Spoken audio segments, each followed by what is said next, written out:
In 1983, over a million Ghanaians were chased out of Nigeria, blamed for problems that they did not cause. All they had, their lives, stuffed into a cheap nylon bag. The same bag that years later luxury brands like Louis Vuitton would try to make cool. But before those fashion shows, that bag was a symbol of survival. This is the real story of Ghana Must Go. In the 1970s, Nigeria was swimming in oil money. The country was rich, jobs everywhere. People from across West Africa were coming in to hustle in Nigeria. Ghanaians, especially, came in their numbers because at that time, Ghana was going through a lot. Their cocoa business had crashed, there were droughts, coups, people were hungry. So, they came, a lot of them came to Nigeria hoping to find a better life. But by the early 1980s, Nigeria's own economy crashed. That oil money, it dried up, no more jobs. Prices of everything went up. People were angry, confused. And instead of dealing with the real cause of all of this, the government blamed foreigners. They said the migrants are the reason that Nigerians don't have jobs. And that is just like that. That's how they decided to send people packing. And let's be honest, some Nigerians even saw it as payback because in 1969, yeah, Ghana had kicked Nigerians out during their own hard times. So this felt like revenge. It wasn't, but it felt like it. So on January 17, 1983, President Shehu Shagari gave the order. All undocumented migrants had to leave or they will face arrest. No begging, no long story. But the sad thing is that even people who had proper paperwork, they were caught up in the sweep. Like nobody was safe. And so over a million Ghanaians and other West Africans, they scrambled to pack up their things and leave. Some left by bus, some left by foot. People packed everything they could into these big red, white, and blue checkered nylon bags. They were strong, cheap, they wouldn't tear on time, they could carry a lot of things. They had been imported from places like China and Thailand, and they became known here as Ghana Must Go Back because of what happened. Leaving Nigeria was not easy. Most Ghanaians had to pass through Benin and Togo to get back home. But Ghana's border was closed at first. They were dealing with their own political trouble at this time. Then Togo closed their border too. So thousands of people were just stuck at the Cotonou port in Benin, hungry, tired, sleeping out in the open. Many people fell sick. After about a week, the borders opened and they could finally continue the journey home. That bag, that bag became more than just a bag. It became a symbol of struggle, of being pushed out with nothing. But here's the twist.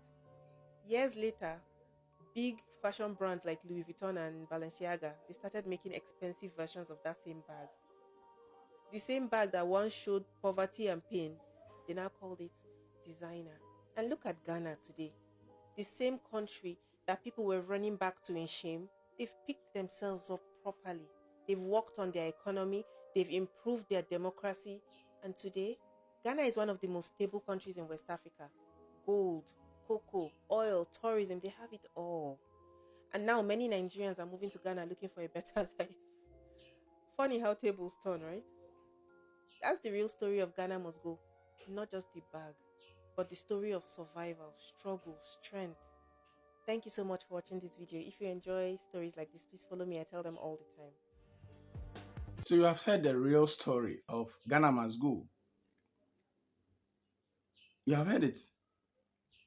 Let me say something. After the Aliens Compliance Law in 1969, that Nigerians were asked to leave in 1983 or in 19 middle of 1970, Nigeria oil business boom up. Ghanaians went there, and then all of a sudden there was a crash in the business, and they thought Ghanaians were the cause of their predicament. And then we were asked to leave. If you don't leave, if you don't leave, you'll be arrested. Now let me say something. After we left, their business did not boom. The same thing that happened. So these nylon bags, we put our things inside and we left. But today, Nigerians are here.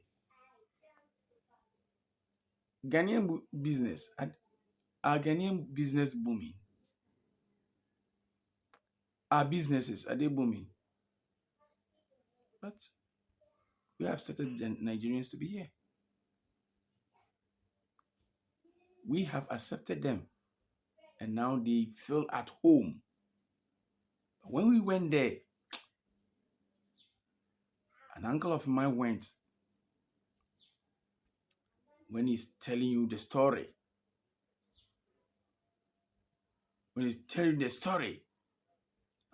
had a queer gigi, Amagana. Amagana meto amayiku. Nanso ye bibi ni na ye suaranko.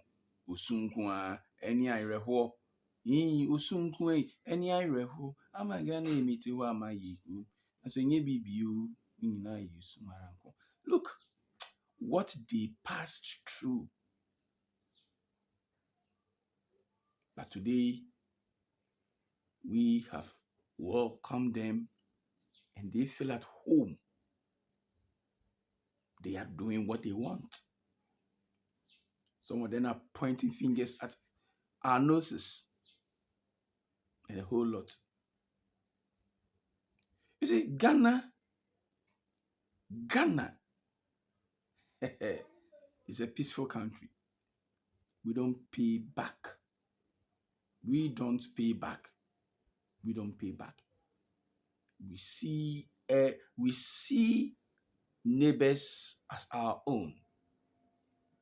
Actually, if we have allowed you people to be here, that doesn't mean that you can do anything you want. Go by our rules and regulations. Enough is enough. Always Nigerians, and so on and so forth. While some of their men doing armed robbery, some of their ladies are doing olosho. Today is a real story of what Ghana must go. You have heard it. Yeah. If you're watching this video, all that I want you to do, you subscribe and share and comment. Until then, goodbye.